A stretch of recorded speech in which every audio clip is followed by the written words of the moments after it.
Yun mga boss, magandang araw sa inyo lahat.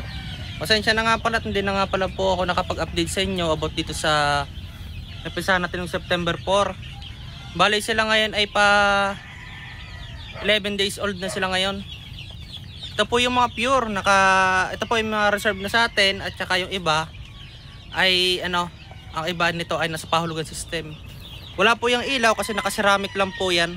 Mas mainit po kasi yan, ceramic lamp. Ito naman yung mga crosses natin mga boss, na tagto 250, pero may nakakuha na rin po niyan sa atin. Bali, di-deliver natin yan siguro mga by September 20 to 21. Basta maganda ang panahon, papadeliver ko to. Pipilian ko pa rin to kasi tatanggalin natin dito yung mga A1 maliliit. Kasi yung maliliit mga boss, kinakal namin, yung maganda lang pinapadala namin. Ito. Ang dami rin namin dito pan-deliver pa na hindi namin mapadala kasi sobrang sama ng panahon. Ito. Ngayon nga, madilim na naman dito sa amin kaya ngayon binuhay ko ulit yung mga ilaw, yung ceramic lang, para naman hindi lamigin yung ating mga sisiw. Sa magtatanong mga boss, ito yung mga sisiw nila. Ito, malalakas to. Nagsama-sama ko muna sila dito sa ceramic lamp habang umuulan, dahil pag wala sila dito tapos umasa lang tayo sa mga bumbilya, ang tendency niya lalamigin sila.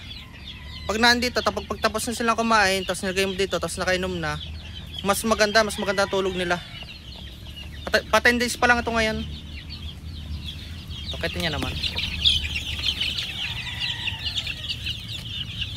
Medyo siksikan pa sila dito kasi lilipat pa rin naman namin ito dun sa labas. Kaso nga lang, hindi ko muna ilabas. Sama ng panahon. Hindi ko alam kung hanggang kailan pa yung ulan na yan, dahil halos halos 1 buwan na tuloy-tuloy yung ulan.